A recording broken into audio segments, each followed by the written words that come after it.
Hey guys, my name is Zoe Quinton. I am a literary strategist, which is a fancy word that I made up for being an editor, a publishing consultant, book coach, marketer, whatever you want to do with the publishing industry.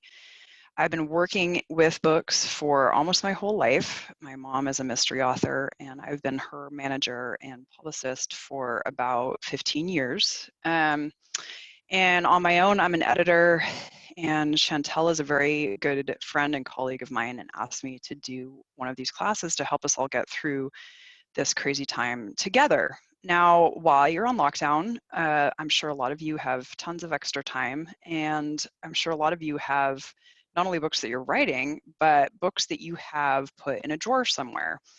And this would be a great time to get them out and edit them. So before you send them to an independent editor like Chantel or myself, I would suggest that you do some self-editing to make it worth their time, and your money first. This is based on a presentation that I gave at Cuesta College Writers Conference about a year ago. And I'm going to be on the faculty there again this fall, hopefully, if the lockdown is suspended by September, which hopefully it will be. Forgive my headset, but I wanted to preserve the quality of the sound recording. Again, I am under quarantine and I am homeschooling kids and working at home in a very small apartment with my partner and my loud cat. So as with most people these days, there are interruptions, but I just wanted to be here with you guys and be as present and real as possible. If you do have any questions, you can email me at Zoe at Zoe Quinton, ZoeQuinton.com. That's Zoe at ZoeQuinton.com. Now, first of all, I want to show you my work environment, such as it is. Most of the time, I think we think of editors as looking like this girl.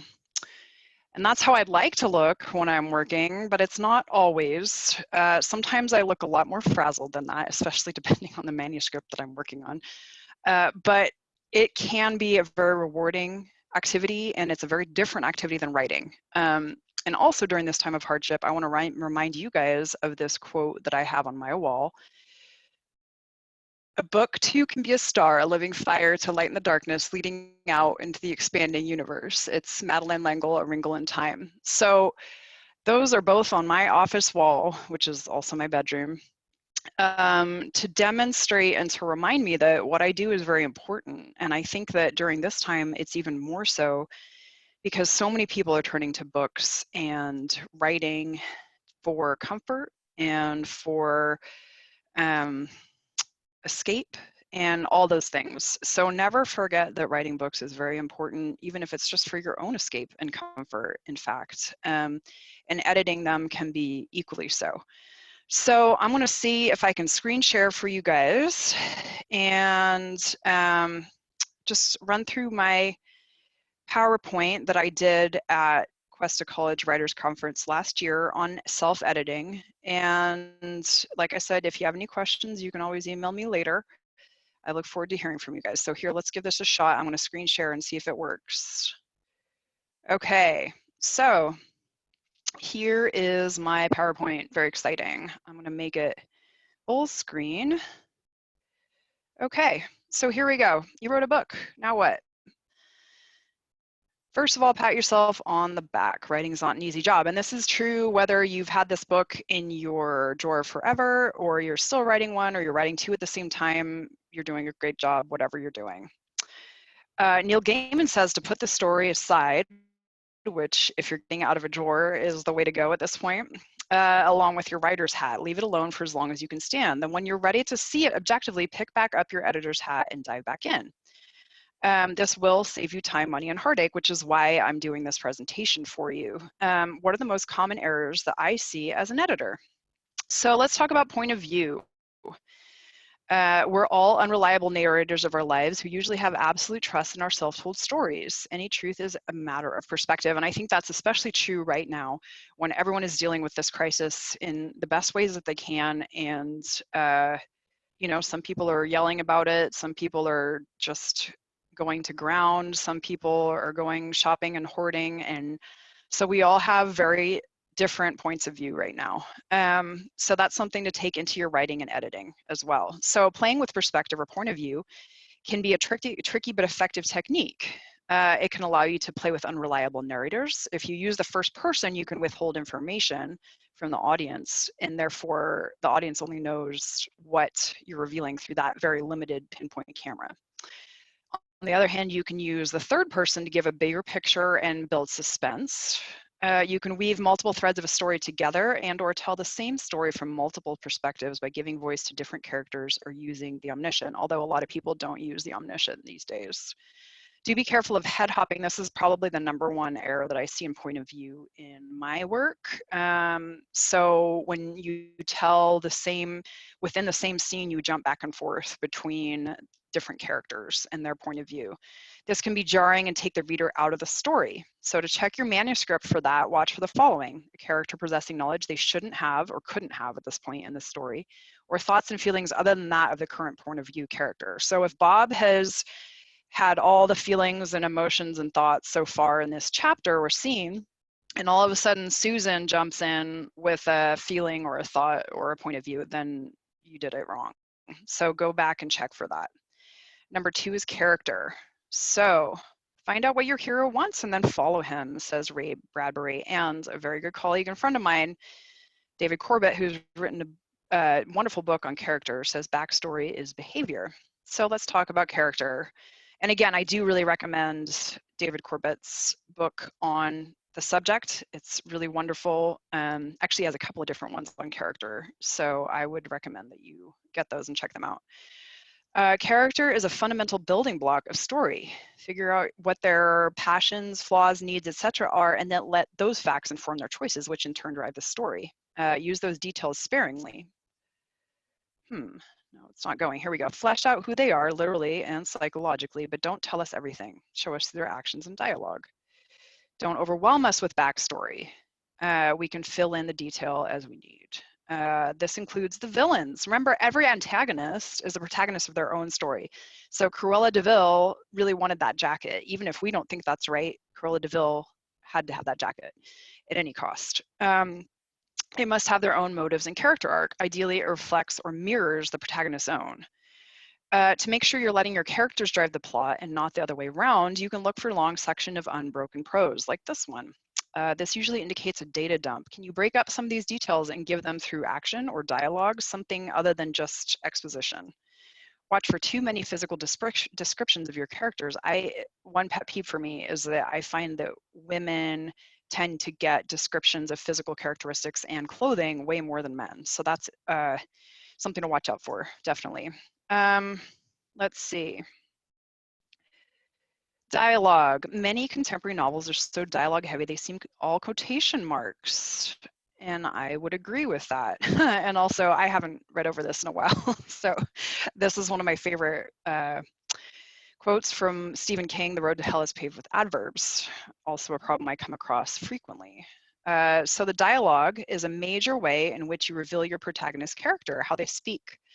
Unlike in real life, where we and ah, like I'm doing on this presentation, dialogue is there to advance the plot and or the character. So while the speech patterns should feel natural and not forced, they should also not be completely true to life. In addition, watch for dialogue tags, asked, muttered, commented, etc. Adverbs, said angrily, replied pleasantly, etc. Dialect or accents, hunting, eating, etc. Also, my kids and I were just reading The Witches the other day, and Roald Dahl, the entire book, the head witch only shouts things, and it got to the point where I got really annoyed with her. So just be careful of those ones. What you can do to make your dialogue, make sure your dialogue runs smoothly, excuse me. Read through it aloud, the whole book. I know it's a lot, but sometimes it's worth it. Is it clear who's talking at all times? Are their cadences and word choices convincing and unique to themselves without being distracting? A character's syntax and word choices can reveal their upbringing just as much as using dialect, which is distracting and takes the reader out of the story. Take note of your dialogue tags. See above. Go without one if it's clear who's speaking, and otherwise use said or replied. Be very sparing with other speech verbs. Do a global search for anything in LY and consider using more specific language to describe what a character is doing instead of an adverb. Okay, number 4, plot. Every sentence must do one of two things: reveal character or advance the action. And that's high stakes and high criticism, but I think it is possible. We can't all be Kurt Vonnegut, but we can aspire. Plots, simultaneously the simplest aspect of writing to describe and the hardest to achieve. Oh my gosh, my nose itches, and now we're all paranoid about touching our faces, so excuse me. You have to create a series of events built around your character's main traits and actions that is both inevitable and surprising, and leads to an ending that is both of those things. How on earth is that possible? Transitions between scenes should be able to be described as but or therefore and not and then. So every transition between a scene is logically a consequence of the one before. So either but or therefore, not just and then the dog ran off and then it chased the bone and then that kind of thing. Each scene should create an expectation of what's to follow. And as often as possible, you should try to betray that expectation. So you constantly keep the reader guessing. They think they know the answer, and yet then they don't. Just as the novel itself should have a beginning hook, middle build, and ending payoff, each scene should contain the same. Now that's a hat tip to a wonderful website and book and blog that I enjoy, also a podcast called the Editor's Roundtable, I believe it is. It's wonderful, and he has a whole book, and it's a very good one.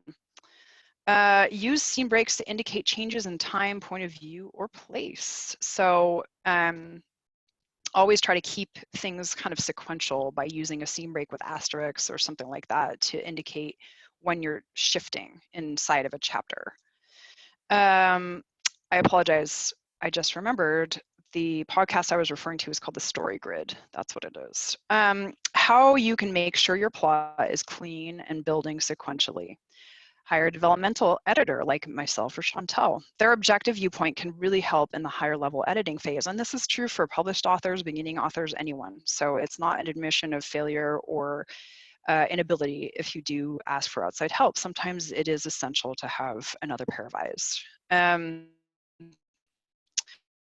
Create a worksheet with a basic outline of events and crises that further complicate the plot and raise the stakes for the main characters. So even if you're not an outliner, it's helpful to go back through afterwards. Apparently I'm unstable. I apologize for that too.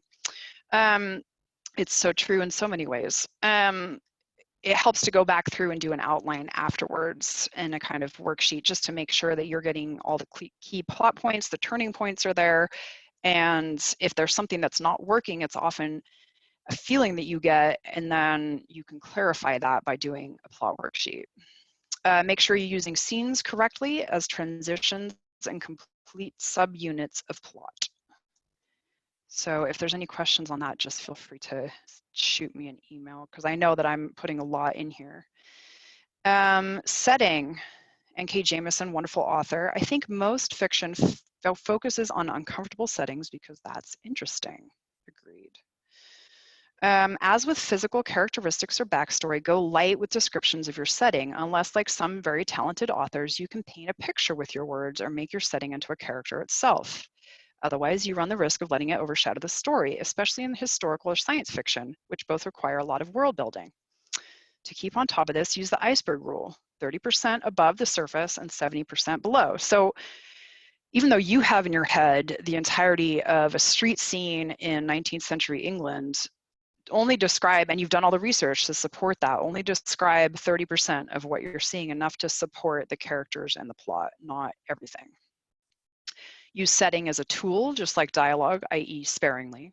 Give the most vivid details that imply the ones you've left out. Readers fill in the blanks with their own imagination, just like with characters. The best way to check your work in this case is to look for large chunks of description, just like with character. Can you break these up and intersperse them elsewhere, or even better, just get rid of them? A lot of times in your first draft, you've described the setting to yourself, you've described the characters to yourself to make it more vivid. what of that can you take out so that the readers can fill it in by themselves? Okay. And now FAQs, the stuff that I get most of the time. So William Faulkner says to read everything, and I agree. Again, when and how should I find an independent editor? Whenever you can no longer see your novel objectively, any stage of the above, even if it's to read a couple chapters where you're stuck, totally valid to ask. How can I become a better writer and editor? Read some more, read widely and deeply. Learn how the language works as well as the plot and characters. Then write some more, keep writing, throw it away, keep on writing. No writing is ever wasted. It's all practice. When in doubt, don't do anything that brings the flow of the story to a stop or makes the reader notice that they're reading words instead of living in a story. In the words of Elmer Leonard, try to leave out the parts that readers tend to skip. Okay. So you may have other questions than those, and you can not ask them now because we're not live, but you can drop me an email, again, zoe@zoequinton.com. You can also find me on Instagram or Facebook. It seems like Facebook is getting a lot of writerly presence these days again, so feel free to friend me there and reach out if you want.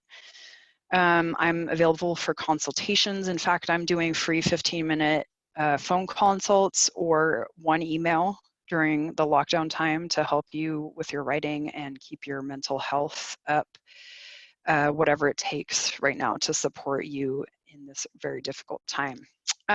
Thanks for watching. I hope I can meet many of you someday in the future when we're not on lockdown anymore. I really look forward to that. And I'm going to stop sharing. And I look forward to hearing from you. Thanks so much, Chantel, for making this possible, and we'll see you soon. Bye.